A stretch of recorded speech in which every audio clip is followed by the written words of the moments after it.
afternoon, everybody. I think we're on 2 o'clock on some people's watches and not on others, but we'll take it as 2 o'clock and we're going to start. And the first thing we're going to do is ask Patrick Adams to give you a fire safety warning. Thank you, Chair. I'm not sure if there's a warning. We do not have any fire tests scheduled, so if the fire alarm does go, please leave for the nearest available exit, which is here and just to the left of me. Please don't use the lift, and please can you congregate in the car park at the front of the building. Thank you.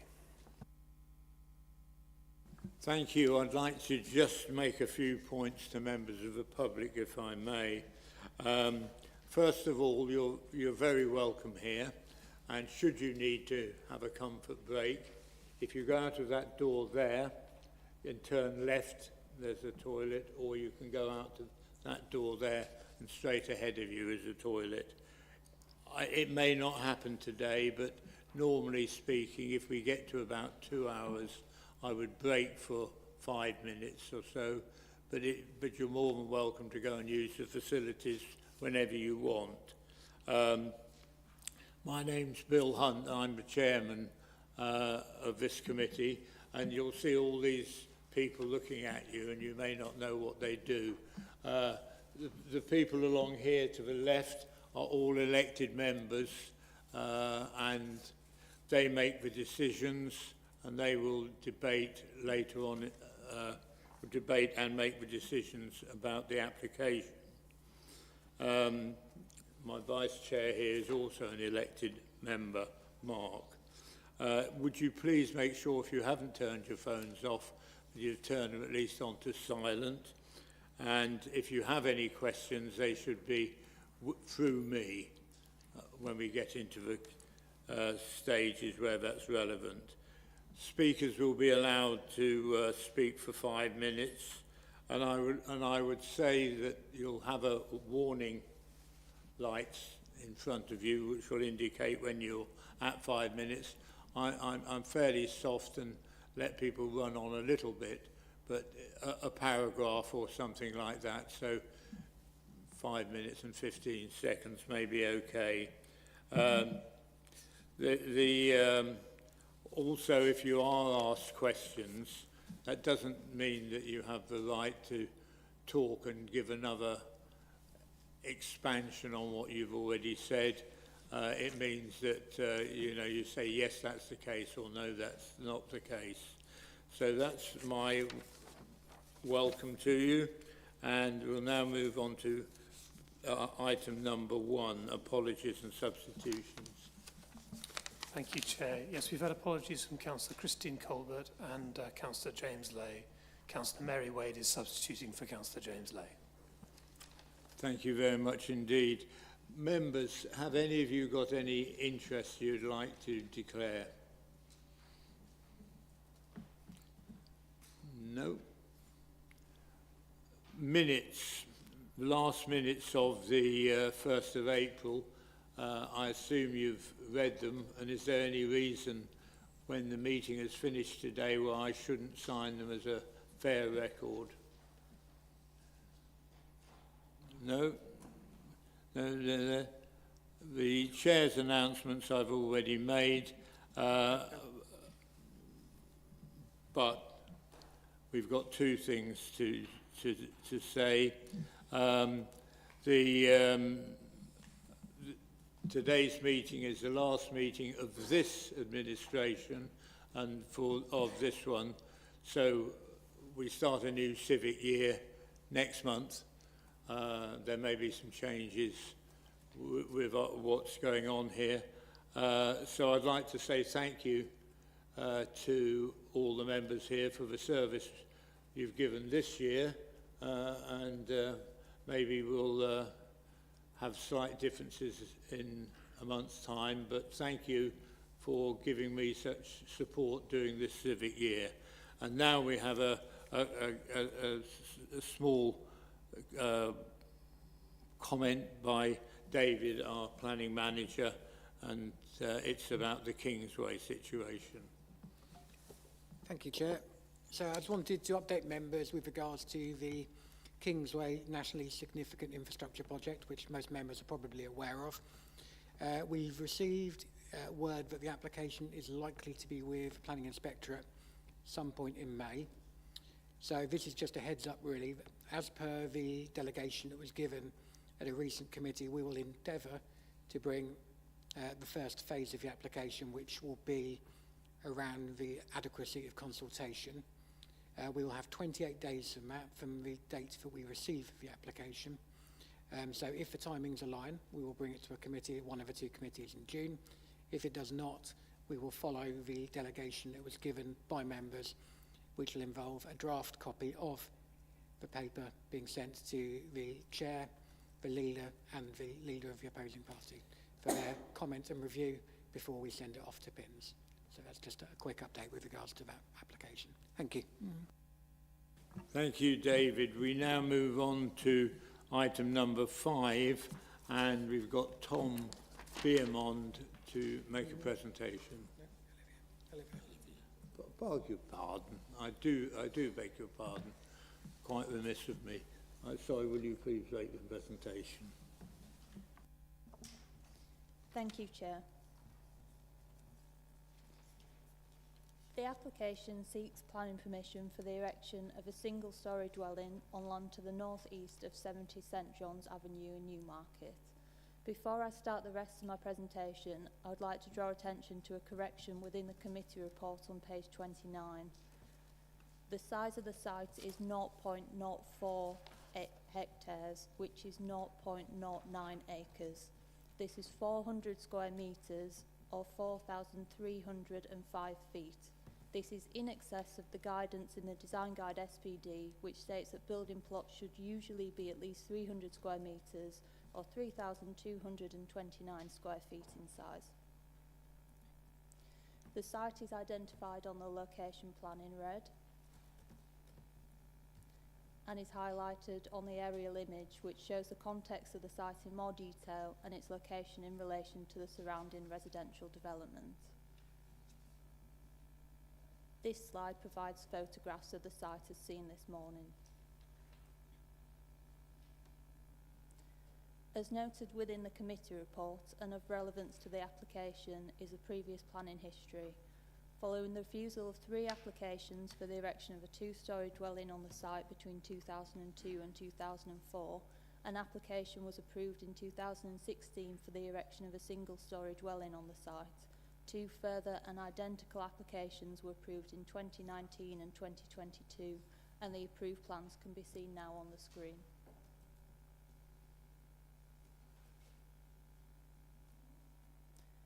The proposal is for the erection of a single-storey dwelling. The proposal includes the creation of a new access and driveway leading off St John's Avenue, which would also provide access to the existing substation to the rear of the site. Whilst the UK Power Network's requirements for 24-hour unrestricted access to the substation fall outside the scope of the planning application, it is nonetheless indicated on the submitted plans through the location of parking to the rear of the dwelling. The proposals include hard and soft landscaping, additional tree planting, and the creation of private amenity space to the southwest of the dwelling. Boundary treatment would comprise a 1.8 metre high, which is 5.9 feet, close bordered fence, and this is in line with the boundary treatments approved as part of the previous applications.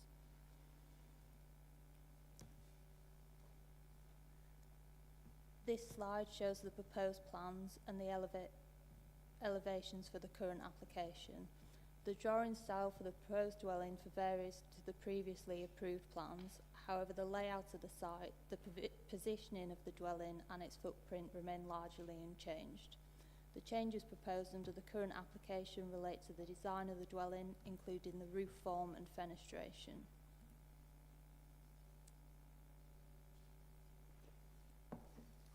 The main considerations for this application are the principle of development, the impact on the character and appearance of the area, and other material considerations which include residential amenity and highway safety.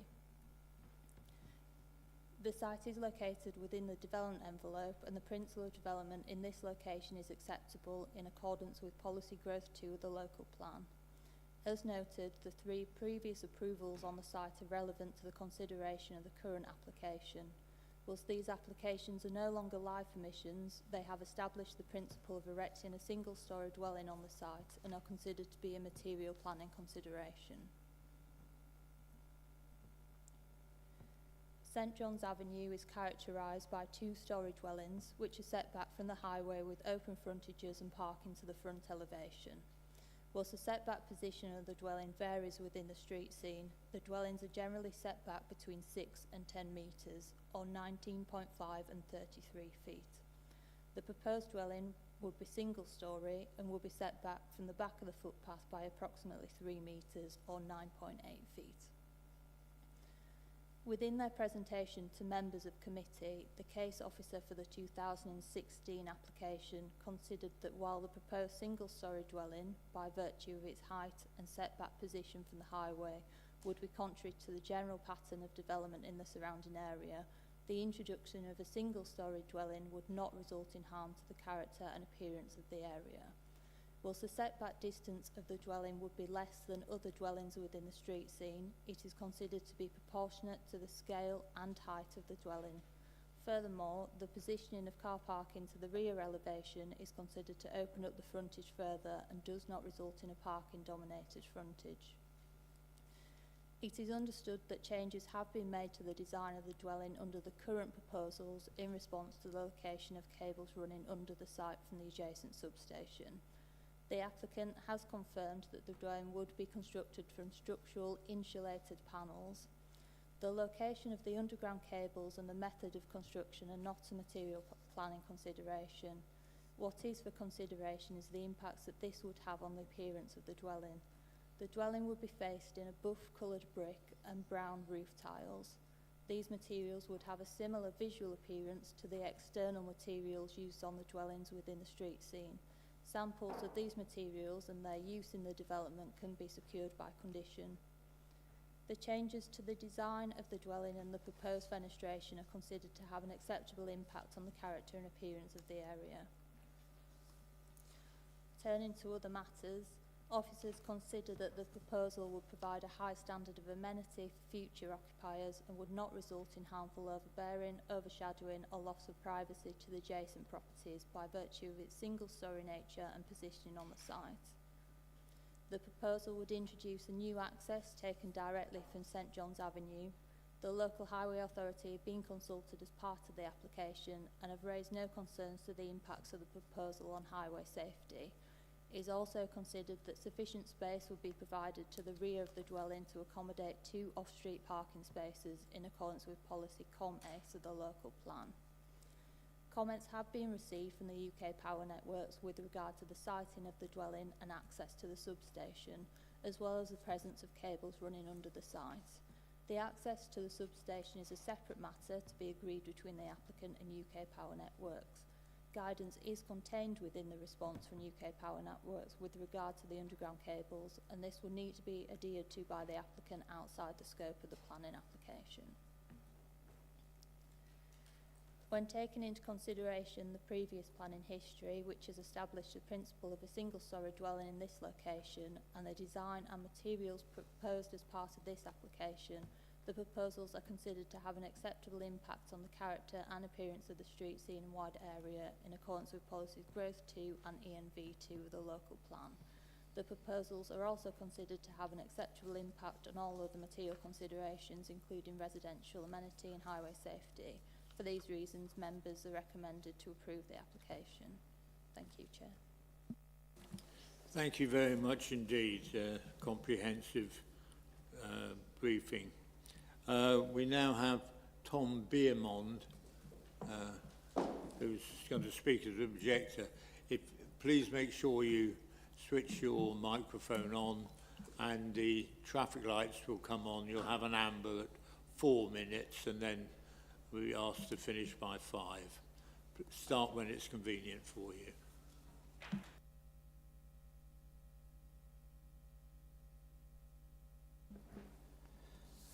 Thank you, Chair, and thank you for your time today. I'm grateful to have the opportunity to speak at this meeting on behalf of the residents most affected by this application. I wanted to set some wider context before detailing our specific objections. This piece of land was left by the original developer as public land, and the reason for this, in part at least, was because this piece of land has public services running through it, including the main electricity cables for the surrounding houses. A previous owner of number 70, St John's Avenue, fenced off a section of this land to extend his garden. This was done back in the 90s. He then sold his house in early 2000, but kept the land he had fenced off with the intention of building a house which was to be sold at profit. Permission was never granted despite his years of trying, including at appeal. He eventually gave up and managed to sell the land to a developer, and in 2016, has been shown, permission was granted for a brick-built bungalow. That bungalow was never built, and the land was then sold again via auction to a different developer.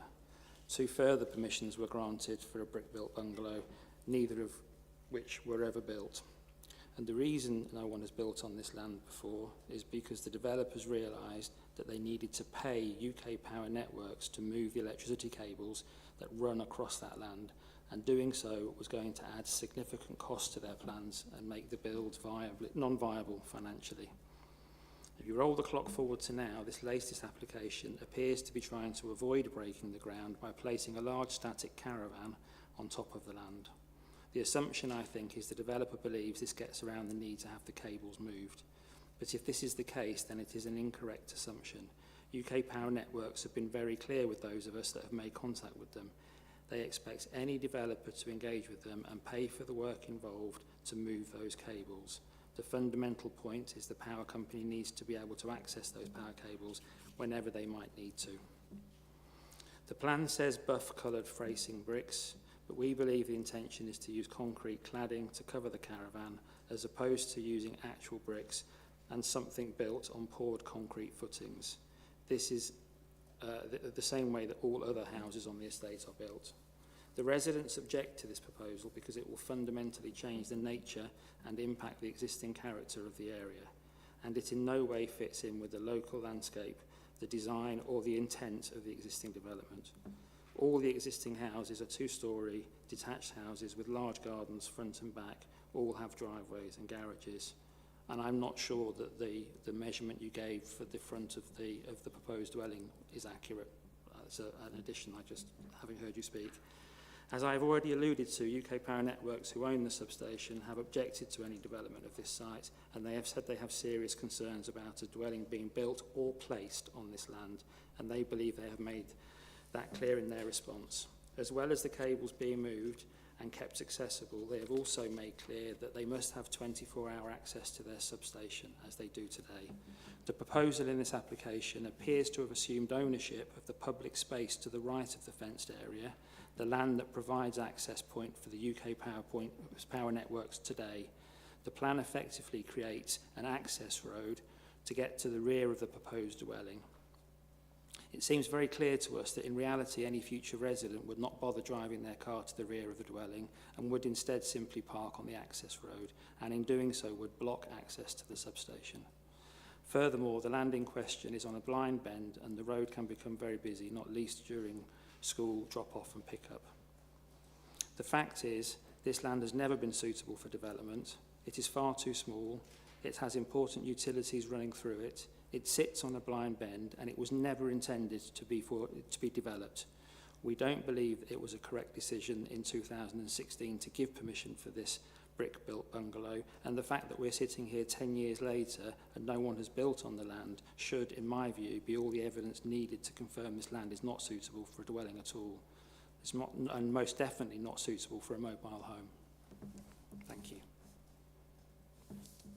Thank you very much indeed. Would you just stay where you are? Members, we've got to a stage where you'd be asking questions. So, would you go ahead, please? Thank you, Chair. That's a quick question. Do you have local evidence that supports this site being designed as an open space? There are residents that have bought their houses and still live there from the original development.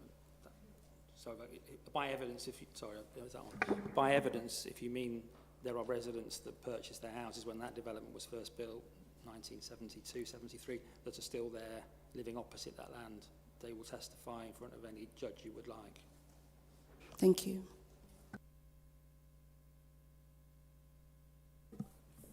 Thank you. Good afternoon. The majority of your presentation seemed to be around UK Power Networks. Are you representing them in some way? No. Yeah. So surely a significant organisation would have sent a representative to have expressed their concerns had they felt necessary. So I mean, I guess that's a fair question. They objected formally by writing. Our concern is, and I think it was made clear by the presentation from the planning department, that they don't view any of what I've said as essentially material, but those of us that live here are going to be left with the consequences. So if someone turns up, blocks a caravan down on top of this land, and then we have a parking issue or we have a power issue, we are left dealing with that.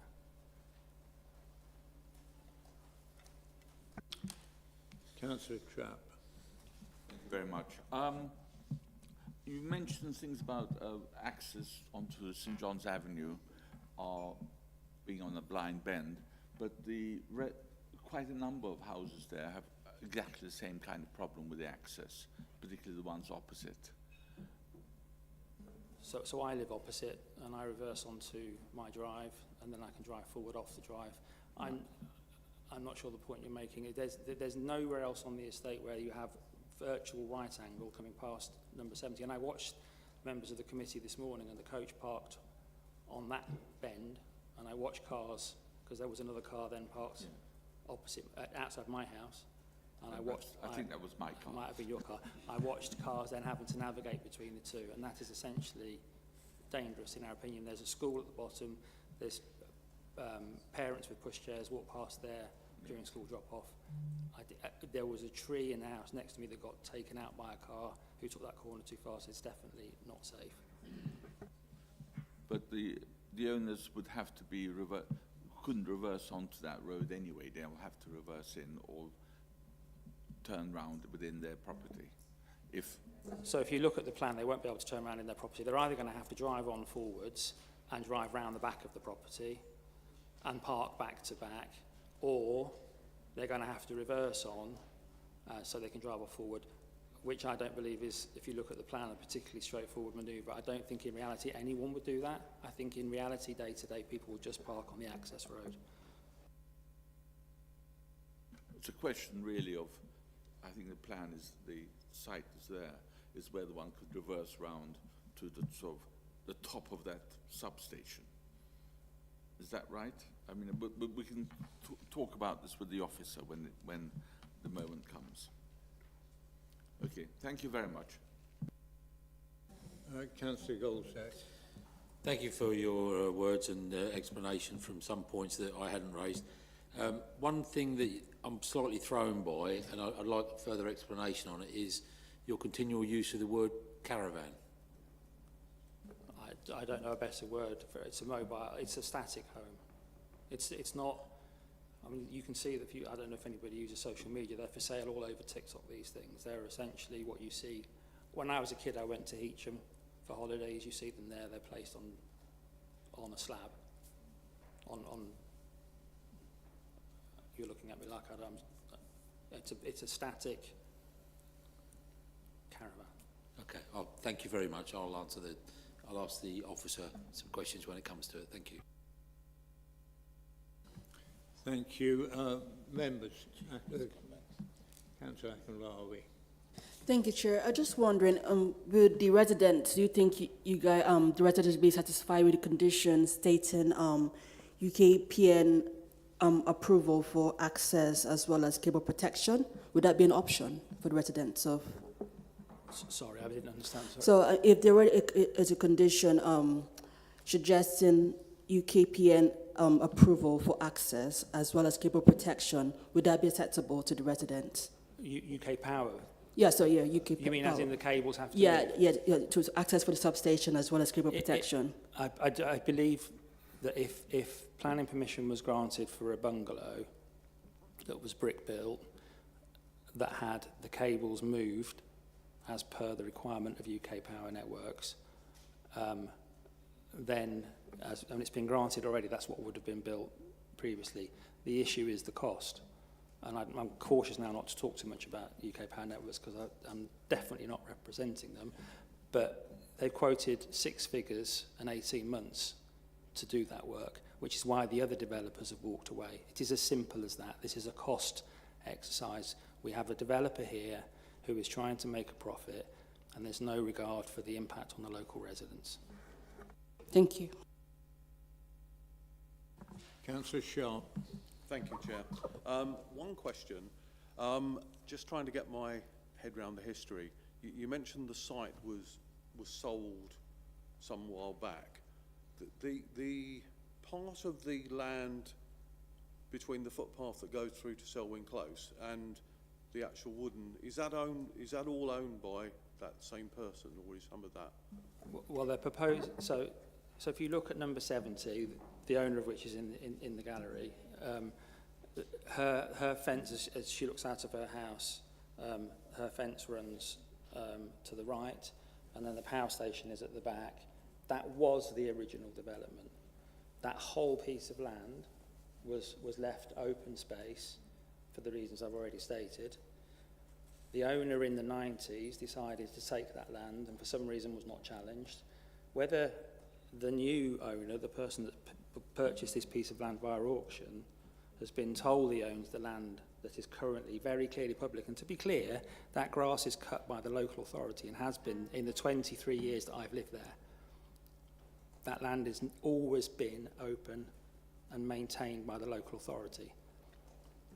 So whether what he's been told and but the plan that was shown, that shows the outline of the plot, I don't understand the scale of that either, because that is not.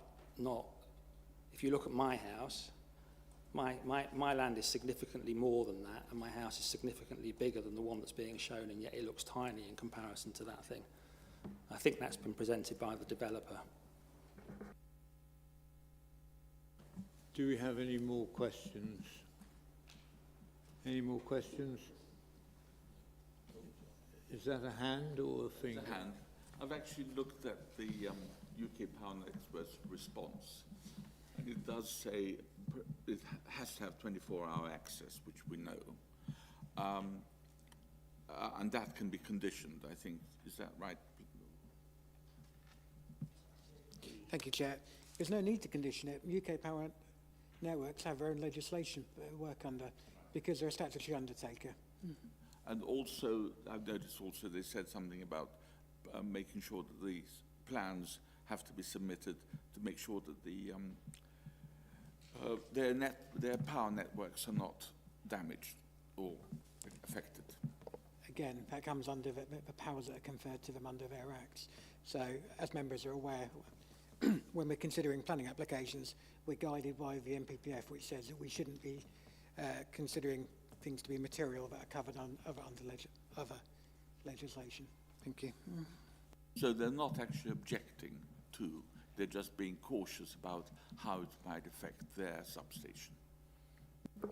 My interpretation is they use the word objection in their response, but we have spoken to them directly. I appreciate that you may challenge that, and I appreciate that there's clearly a legal approach to all of this, but I'm here representing the residents, and this is our home.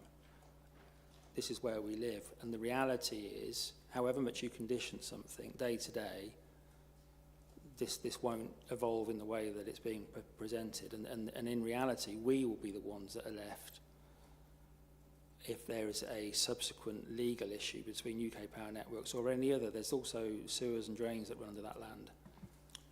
Anything else is going to be us that are left. Sorry, I beg your pardon. I'm saying, could you... Apologies, Chair.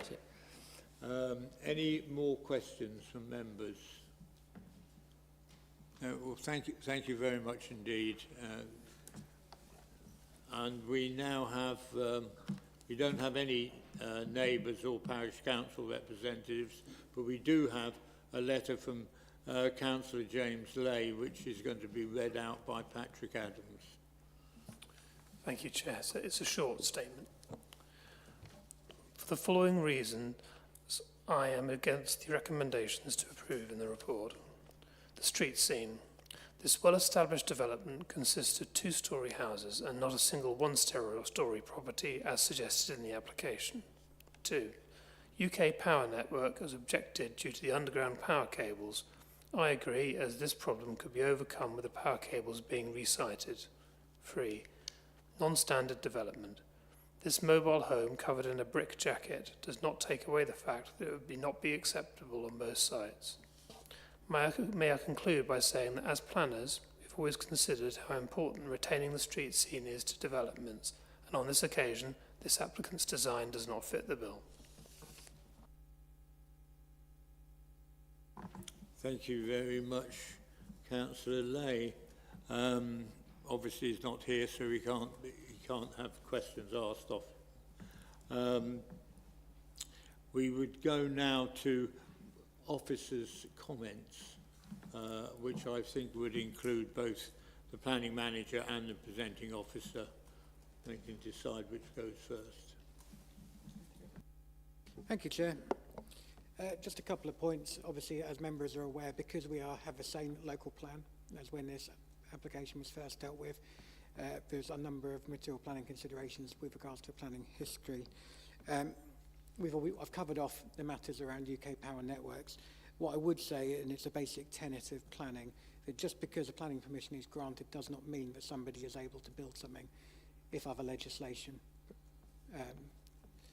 precludes it. So just to be aware as members, please be aware that the layout hasn't changed since the last planning application. So with regards to where the parking is located, where the substation is and all of that hasn't changed since the last 3 times that we've granted planning permission for a building on this site. Moving on to part 2, first of all, I would urge members not to use the description of the site as a caravan. It is not a caravan as defined by the Caravans Act. It is a dwelling. It is a dwelling of, in planning we would normally describe it as a modern or an alternative construction. Construction, as members are aware, is not necessarily a planning consideration. What members should be guided to is what are the differences in visual appearance of the two, and is that acceptable within the street scene? I think that's it for myself. Is there anything you wanted to add? No, that's it from officers. Thank you, Right, Chair. that's the officers. Now, members, I would like to make just one small comment at this stage. Getting planning permission and ownership of a plot of land don't necessarily go together. It would be quite possible for me to apply to planning permission to build in your garden, but I probably wouldn't get very far with that, even though I'd got planning permission, because you'd say, no, I own that bit of land and you can't park there, build there. So the two things are separate. And now we go on to questions. And Councillor Trapp has got a question for the officer. Right. Thank you very much for clearing up the thing about the caravan. I understand it is a different kind of construction, which, fine. And I presume that the mention was made by, I can't remember your name, sir. So, Tom, sorry if you don't mind my using your forename, about it being concrete, whatever it is. We can condition the external finish. Is that right? Absolutely, yes. So we would be conditioning materials.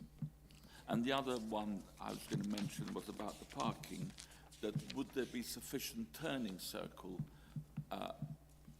to the north, well, not to the north, but to the top of that site? To the, is it west? Yeah, okay, west. For those cars to go out frontwards. Would that be a condition that one could impose? It wouldn't be a condition. The layout that you see on the screen with regards to the parking is exactly the same as the layout that's previously been granted. Okay. It's hard to tell on that screen because of the way that it's come forward. But if you see there, where is sort of hatched in red, that is hard standing. So that is where vehicles will be able to traverse around the site.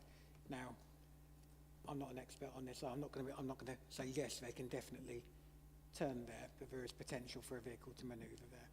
But surely there must be hard standing to the west, is it, Councillor Goodell, for the access to the substation for their works, for their lorries or whatever it is.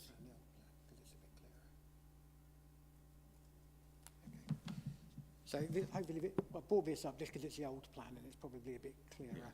I'll also draw members' attention to page 48 of the committee report and condition 8, where we do have a condition around parking and turning.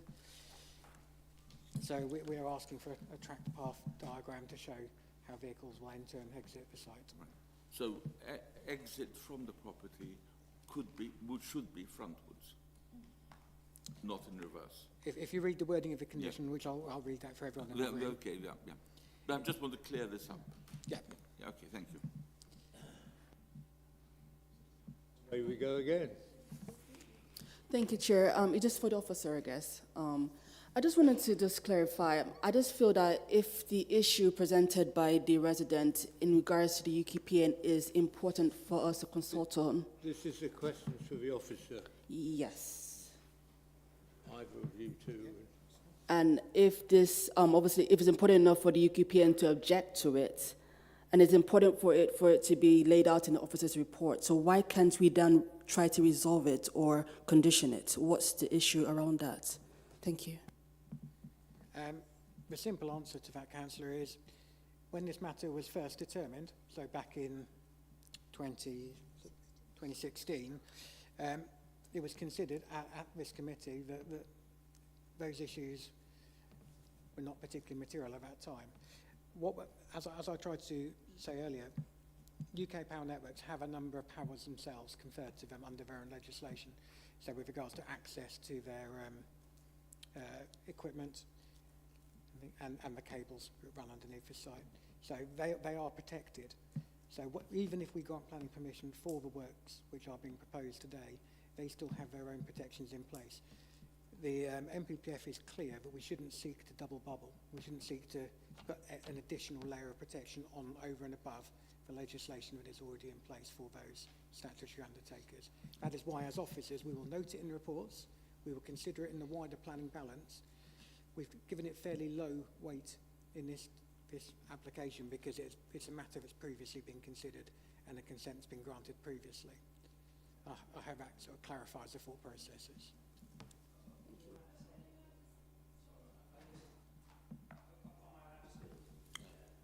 You're not allowed, you've had your opportunity.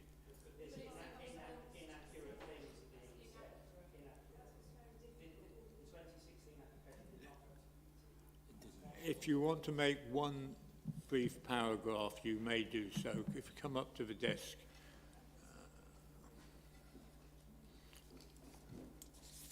I'm sorry, this didn't go to committee in 2016. It was granted by an individual officer.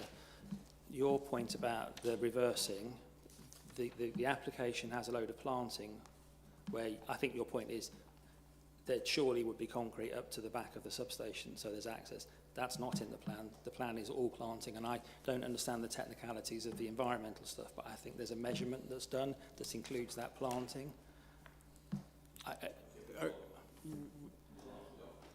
We move on again now. There are some questions. If I don't believe there's any member still waiting to ask a question. Councillor Goldcheck, please go ahead. Yeah, I'm going to stay on the same theme of parking because it is a concern to me. We have a preference without it being a rule of non-linear parking because we know what happens is Mr. and Mrs., for example, comes home and Mrs.'s car's on the driveway and husband says, well, she's going out later, so I'll park out on the road so that she can get out. And we know that that's the case. We've talked about that many, many times here before. Olivia, is it possible with your lovely red light for you to show us on there the point of road access for this property for the application in hand? Do you know what, do you understand the question? That one.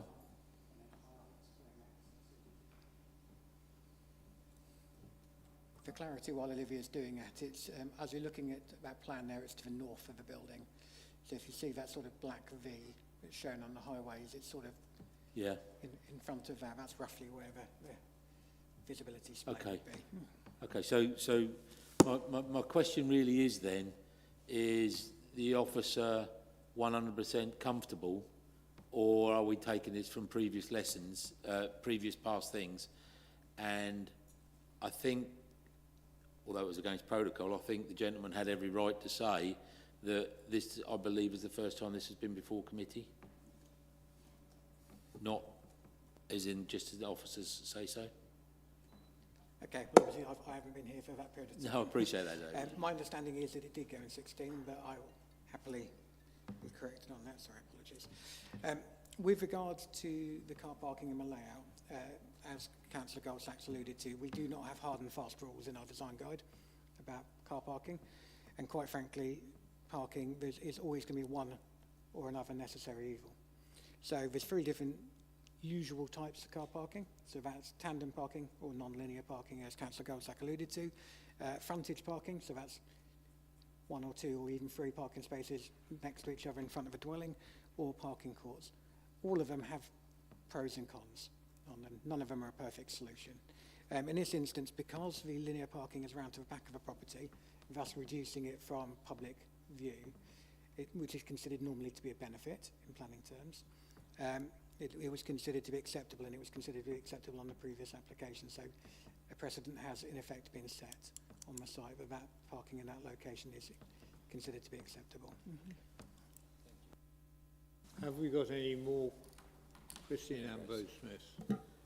With parking seeming to be on the agenda highly, from the position of the top car, as regards to the picture, there would surely be room to back round and do a 3-point turn to go out. Sure?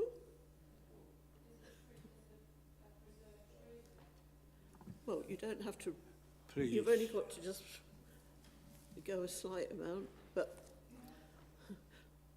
Yes, let's get some order here. Christine Ambrose-Smith, will you please ask the planning manager a question? And only he will answer.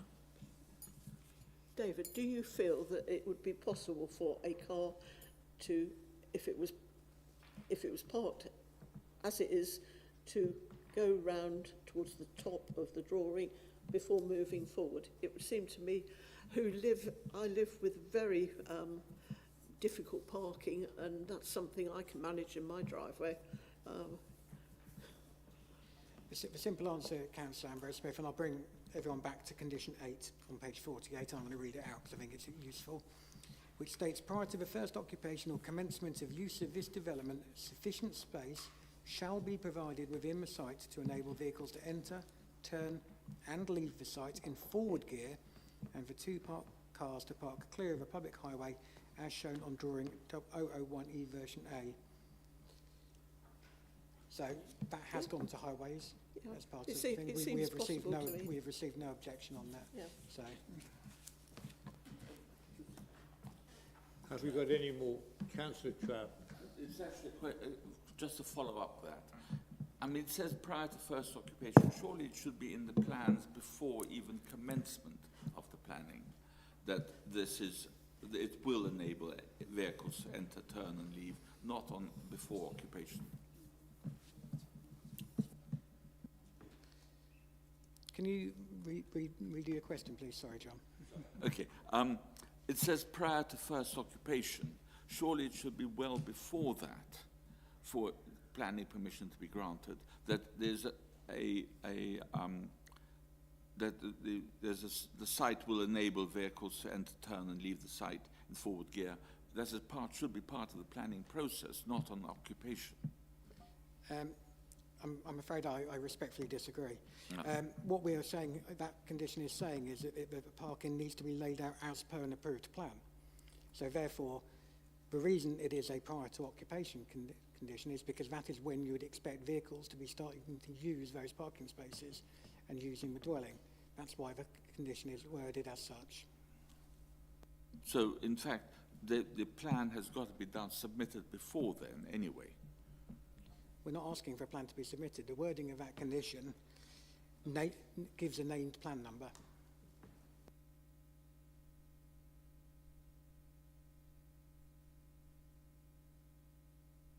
Can I just update members, and sorry, Councillor Goldsack, we've got the minutes from the planning committee that it was held at. It was held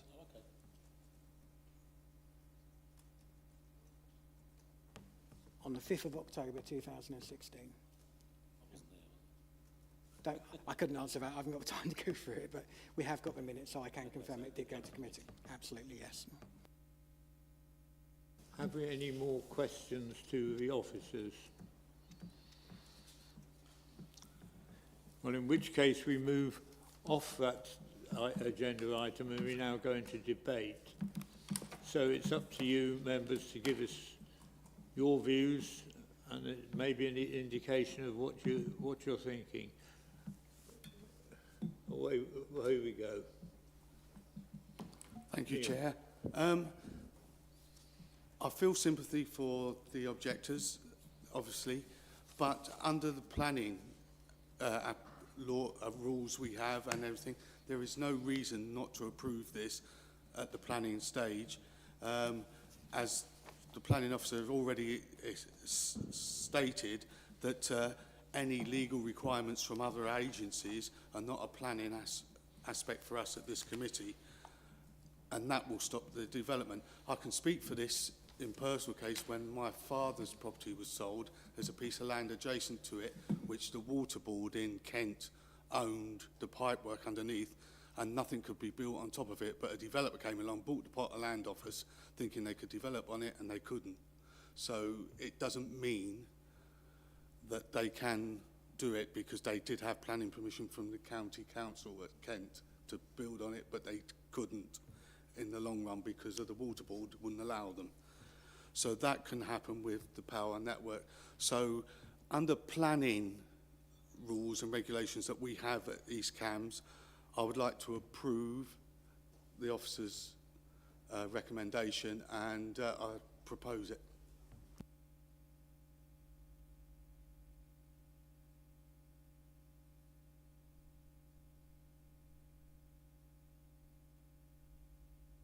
Thank you, Chair. I've got a number of points, and I'm going to be disagreeing with Councillor Goodall because I'm proposing that we refuse it. And the points that I want to raise, I'm the other ward member, as you know, and I've tried to keep an open mind on this, so I'm not predetermined, although I know the area very well.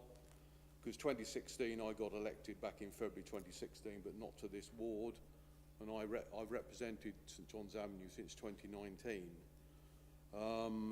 And I want to refer to, if I refer to page 34, 7.7, where we're talking about EMV1, that the development proposal should ensure that they provide a complete complementary relationship with the existing development and conserve, preserve and where possible enhance the distinctive and traditional landscapes and key views in and out of settlements. This is totally different. This is totally different. I go on to 7.8. EMV2 states that development proposals should ensure that the location, layout, massing, materials and colour of buildings relate sympathetically to the surrounding area. Now, that's definitely not going to be the case either. And then if we go on to 7.9, where it mentions about St John's Avenue being two-storey, they're all two-storey. There is not one single-storey house in St John's Avenue. There are bungalows off on the left-hand side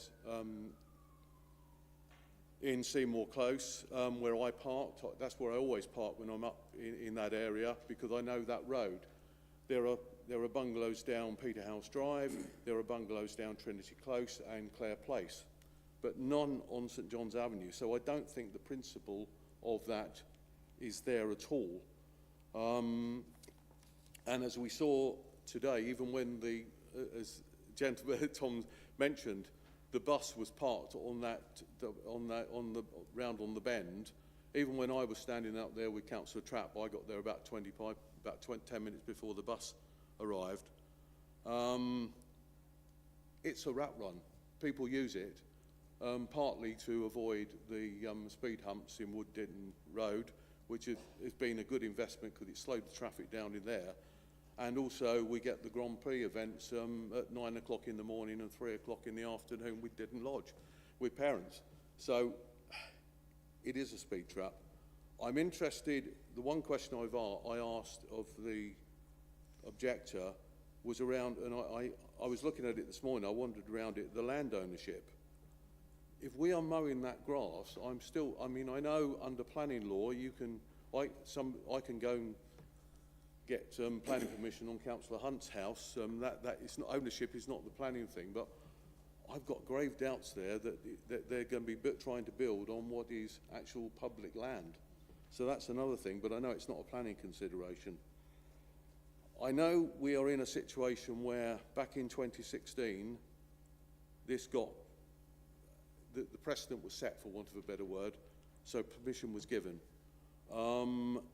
So it puts us in a difficult position, but two wrongs don't make a right, which is why I'm sort of going against the trend there.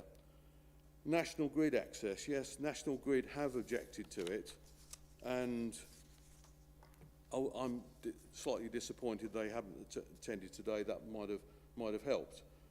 And then we've got the different type of construction. It is totally different. The actual, you look at the drawings we got up there, the proposed plans, they are totally different to every house in St John's Avenue. So I cannot support it at all, Chair. So I will definitely be voting to refuse this.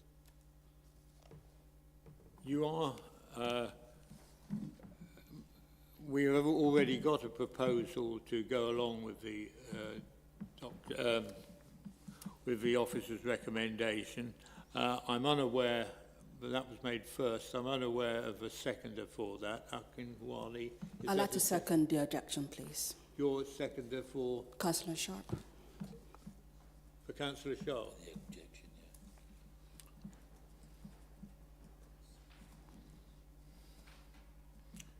So we do have a seconder for Councillor Sharp.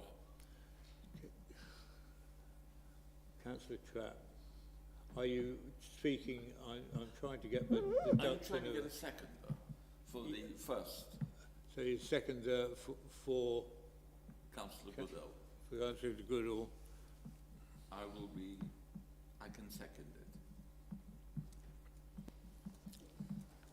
Okay, well, I've got the record of that now.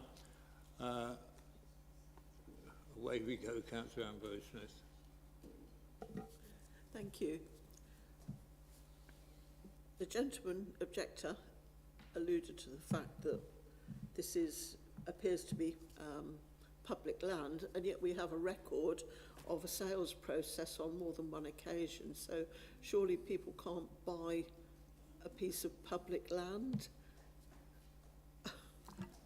What happens after this is a planning application, and as has already been said, it is quite possible to apply for planning consent and have it awarded on land that doesn't belong to you. It's another issue. If the owner of that land puts up a legal opposition to any work being done, then that's within his or her rights. Now, who have we got? Councillor Goldsack, away we go. Thank you, Chair. Just on that last point, the sale of the property, as far as I understood, was that within the boundaries of the fence that's been erected, not the second bit of land. So not the whole plot as we've been presented it. I think it's amazing going to site and seeing something which is gives you a very different appearance to what you get on the bit of paper. And I'll be blunt with you today. I left the site thinking I can't see any reason why we can't build on that. But actually, I now can see reasons why we can't build on that. I think the build form and the end result will be out of kilter. A brick-built single-storey bungalow with adequate parking and road access, I could have agreed with. But I do agree with Councillor Sharp in this case to say that this is not in keeping with the area and the build form. And it puts us in a difficult planning position, but I can only judge on what I've seen today. I don't believe I was on the 2016 or the 2019 passings of the previous, so that to me is an irrelevance. I can only look at what's there today, and quite frankly, I believe that we should not be passing something so out of kilter. I think one other point is I've seen the results of bad planning. At the very, very least, whilst I'm against this and will be voting against it, should we be outruled, I would like to see a condition on parking of construction vehicles for the impact to the road and to the residents in a build. I believe that all parking for that site, should it somehow go ahead, should be on the site itself and off the road. I think to go in any other way would be wrong and unfair on the residents. But that said, I will be supporting Alan Sharp's proposal. Have we got any more? Away we go. Yes, thank you, Chair. I also completely agree with Councillor Sharp. I think it's a completely inappropriate site, and I think he's come up with some very legitimate reasons for us to object it. So you're saying you will be voting to go against the officer's recommendation? Councillor Whelan? Yeah, I completely agree with Councillor Sharp on this. Having visited the site, the whole area is two-storey, and we often refuse applications because of street scene, and in this case I think we should refuse the application because of the street scene and the materials of the actual building itself. Thank you. Councillor Ambrose-Smith. When we read many of our documents, it makes the point that larger developments should go to the market towns, one of which I represent. But on the other hand, I've seen mention that what should be access in the interests of using infill sites. Well, this is surely an infill site, and you know it would provide a relatively modest dwelling for someone who that suited. You know, it would be another home. So I don't think that, you know, that is something we ought to ignore. Are you indicating that you would be supporting Councillor Goodall or Councillor Sharp? I believe I will be supporting Councillor Goodall. Just a minute. Councillor Trapp. Yes,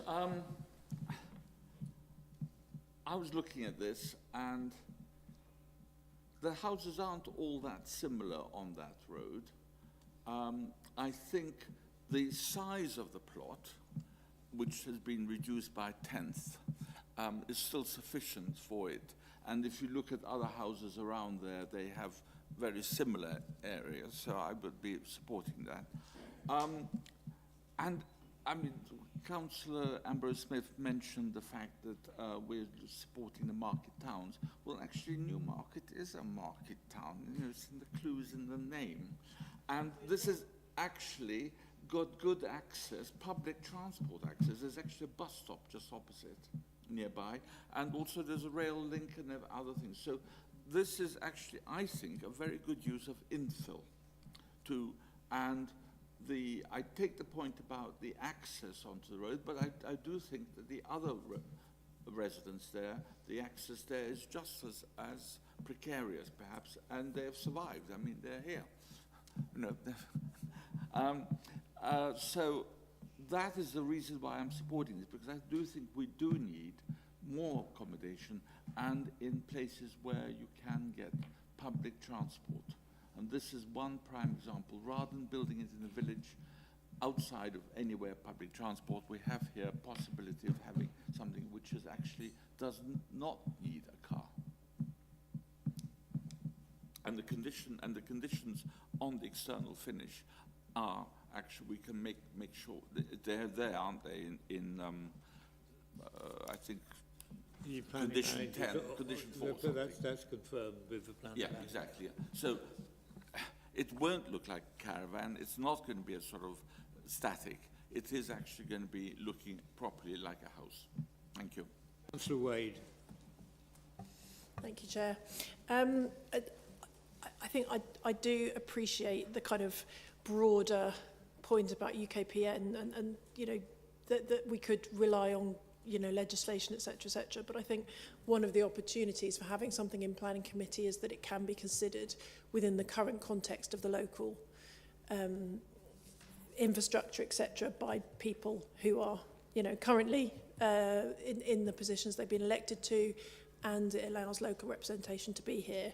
And I agree with Councillor Sharp's reasons. I think it's great that he's identified some reasons that are linked to planning, and we don't have to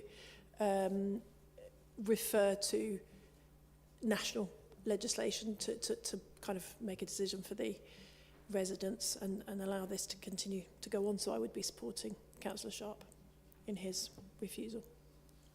You don't have to commit yourself at this moment, but am I right in thinking you're supporting Councillor Sharp? Yes. Thank you. Members, any more? I'm just...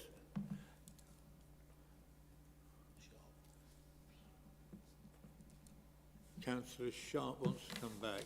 Thank you, Chair, for letting me come back. Just really one more comment, really, and it's around it's touching on what's been said, around the innkeeping of the road layout, in that if you look at the planning application, the proposed dwelling is only 3 metres from the pavement from the front, whereas the average frontage is between 6 and 10 metres along the whole of St John's Avenue. There is not one house, I mean, if you go down to the bottom on the left-hand side by the allotments, number 2 up to about number 20, you're looking at probably 5. But if you look on the other houses opposite this, some of them go back 10, 15 metres, and then round the bend up towards Wood Ditton Road. Again, it's another thing that, in my opinion, is not in keeping with the, you know, with the street scene.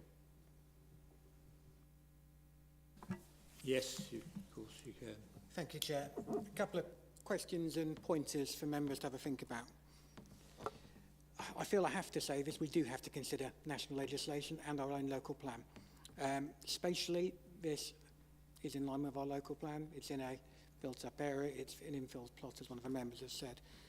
So just for your consideration. The second point is, and I know it's the elephant in the room, but we have granted planning permission for a building in an identical location. So when you're considering your reasons, should you be wishing to refuse this application, you'll need to be able to argue what the difference between this one is compared to what we have previously approved.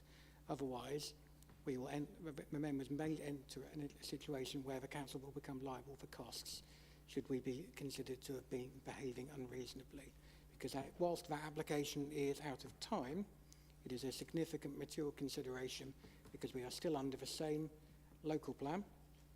Whilst we have a newer MPPF, the newer MPPF, as members will be aware, is even more firmly pro-development than it would have been when our local plan came out. And on top of that, we have a new draft MPPF, which is, again, adding a further layer with regards to promoting sustainable development. So I would ask Councillor Sharp, because at the moment we haven't got firm reasons for refusal here, and I would probably recommend, if the Chair is amenable to it, a short break so we can formulate some so the members know what they're voting on. But while you're considering that as members, just and doing your debate, that's, I think, something you need to be thinking about. So everybody knows what I'm doing, is I'm making a note of what members have indicated they might be voting for. And of course it appears we've got quite a close opinion here. Councillor Wade. In Councillor Sharp's initial proposal, he did refer to 2 of the policy areas that he was citing as material concerns. So that was... As I've got it at the moment, the first proposal was to go along with the officer recommendation. That was the first one. However, that wasn't at the time seconded by the time Councillor Sharps came in with a proposal and a seconder, so it was a complete proposal. And so actually I'm going to treat Councillor Sharps as the first proposal. However, we will have, the votes will tell their own story. And I want to know if there's any more proposals or comments to be made from members. It appears everybody's, away we go. I'm still sort of pondering which way to go, to be quite honest. I don't like the look of it, the street scene, but also we've got the past planning history set there that it already has been established as a building plot. So I'm sort of in a bit of a quandary at the moment. Well, it's going to be, you can't hold that position for very long, but we do have a tailor-made one for you, which is called abstain, should you wish to exercise that right. So I think what we'll do now is I'm going to, Councillor Wade. Just also, I know we're saying the the local plan 2015, but it says as amended 2023. So there has been some, amendment to. I think this is technical to ask. I will gently remind members that the only change in 2023 was a single issue review, which did one strategic policy at the start around housing numbers. It has not updated the rest of the local plan. Sorry, Bob. Before we move to any vote, Bill, please can we clarify if we are going to your proposal? My proposal for people's knowledge is that I intend to have a comfort break now for 10 minutes and allow myself to debate the matter with the planning manager, how we go forward. So we will now re-adjourn at 15:15.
Thank members of the public, particularly in giving us the time.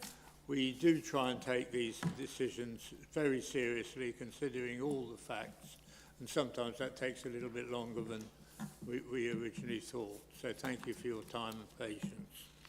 Now we have the first proposal we had in its completeness, because the first proposal didn't have a seconder, and then the second proposal came in with a seconder as well. So that was from Councillor Alan Sharp. So the first proposal is that I think it would be better if Alan Sharp read it out, because it's to go against the officer recommendation. And have you got any caveats to put with that, Councillor Sharp? Thank you, Chair. I'll read out what the wording that I'm suggesting is by virtue of the alternative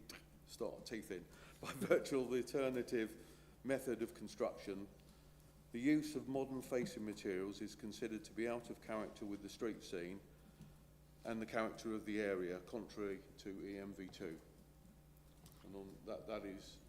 So that is, Councillor Sharp is proposing that we go against the officer recommendation with the reason given that he's just read out. So I'm now going to ask members to go to the vote on that one, which is, will those in favour of Alan Sharp's, Councillor Sharp's?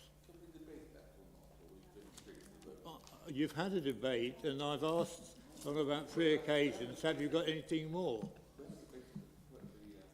No, we've had the debate, so we are going to go to a vote. Will those in favour please raise their hands? 1, 2, 3, 4, 5, 6, 7,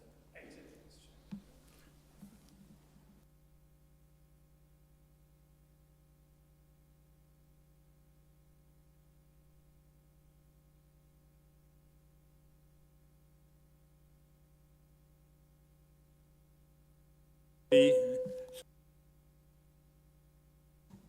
The proposal is rejected and permission has been refused. So if that, we won't go to the second votes because it's clear what the views were. So if you'd like to leave and go home, or if you'd like to stay, you may do. But whichever way, thank you for coming.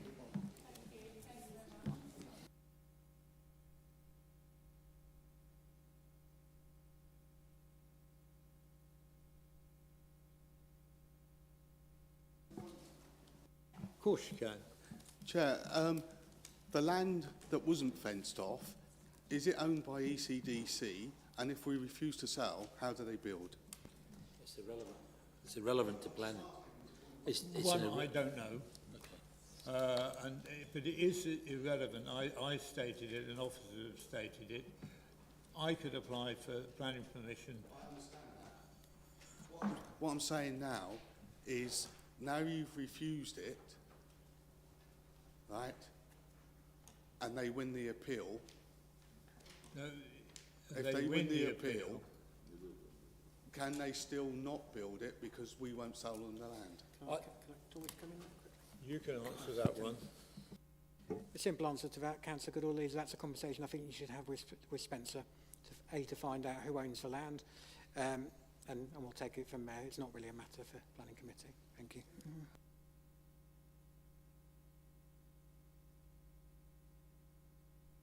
I've had my neighbour applying for cutting down a tree in my garden. I came home from holiday and he got planning permission to cut down my tree. It didn't happen like that. Right. I had private negotiations with him afterwards.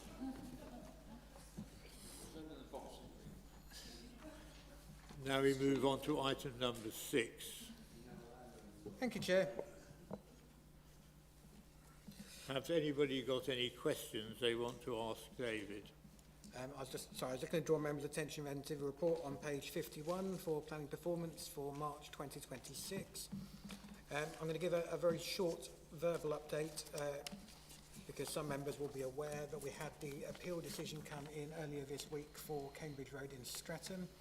Those members that have been on the committee for a while will be aware that this was an application for circa 120 dwellings on the edge of the village of Streatham, which the committee, in my view rightfully, rejected for being too much. Unfortunately, the Planning Inspectorate have allowed the appeal. They allowed it on the basis that whilst they could understand our reasoning, and we put together quite a strong argument at appeal, they considered that, as with pretty much most local authorities, our delivery of affordable housing, whilst much improved, is still not where it needs to be across the whole district, and that was, in the inspector's view, a very significant material consideration. Personally, I think as officers, and I'm sure members you'll probably concur, that's a very disappointing outcome, and we're going to obviously review the ramifications of that going forwards. Thank you. Happy to answer any questions on the paper. Well, just to add to that, both myself and also the Speaker, the Chairman of Streatham Parish Council turned up at the appeal and spoke against it, but nevertheless the situation is that higher authority rules and it's gone ahead, and the people of Streatham aren't overjoyed. But anyway, we now move on, David, to, are there any more questions for David on item number 6?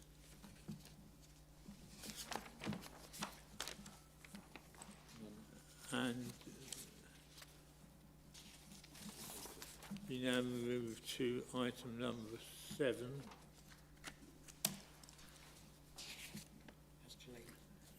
Yeah, it's Julene, isn't it? Thank you, Chair. So item number 7 is the annual plan and performance in resolve and plan and enforcement cases. And it's got information for the comparative years of 2024 to 2025 and 2025 to 2026, as well as quarterly information on the 12 months leading up to the end of March.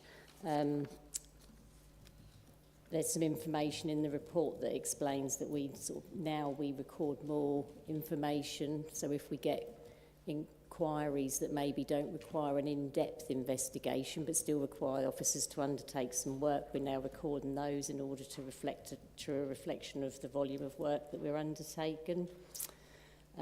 We've also reviewed cases last year, and where cases were maybe not expedient to pursue or sort of been left open purely for monitoring, they were closed so that we could focus on the ones that needed to be pursued.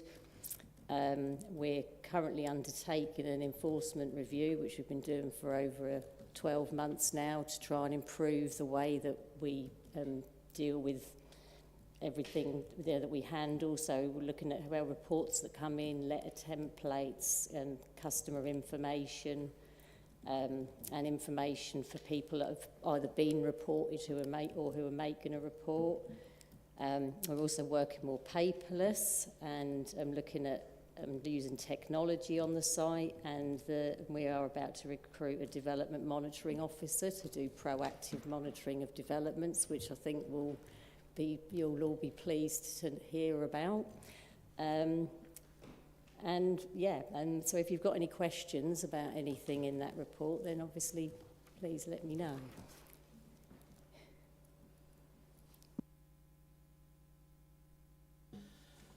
Thank you for the report, Jolene. Furthermore, I'd like to take this opportunity of thanking our enforcement team. Every time I speak to them, I get super fast reactions, super fast inspections, and I must say you do a fantastic job, and I think that's represented in this report. It's a vital role for us. We sit here and we debate like the last debate. Who knows where that's going to go? That could go to appeal, that could get passed. We could be down the line and then we're still issues because they're not adhering to plans of this, that and the other. We have to have a backstop, and I'd just like to record a vote of thanks for everything that you and your colleagues do in the team. Thank you. Thank you very much. Yes, can I just, you can say almost yes or no to this. You've got the untidy land notices served, which is on page 56. I'm involved as a local member in Witchford with about 6 houses which they've... Do that in part two, please. Pardon? We do that in this part. Okay, I thought untidy land notices. I'll move on to the next part too. Should we go, unless members have got any reason to say no, I intend to go to... John Trapp. Councillor Trapp. Thank you very much. Sorry, Judy, thank you for the report. I'm slightly mystified by it. Because things like you say total cases received and opened, that's presumably in those 2 years. In each year there's 217 in the previous year and 261. But then you have plan enforcement reported cases closed, 276. Was that some from the previous year as well as this year? Yeah, some of the enforcement cases go back quite a lot of years because, as you're probably aware, they can take Yes, some time to I'm resolve. involved in a number of them at But the moment. the reason why there's quite a high case closure number there is because of what I'd talked about in the information, which is that we went through and reviewed cases that were, you know, whether they weren't expedient to pursue or whether they were just monitoring so that they could be closed. So at the moment, you've got 150 cases still active. That's sort of halfway down page 56. Yeah, that was as at the 31st of March 2026. So that was the backlog, or the ones that haven't been determined yet. Yes. Okay, thank you very much. Now I get a better picture now. Right, have we got any more comments? No. So in which case we are going to vote for exclusion of the public, including representatives of the press. Is anybody in favour of that, as I am? No. So that's passed with one exception, is it? Yes. Councillor Trapp? No, I'm sorry. I accept. So you accept it. So we are now going to exclude press and the public.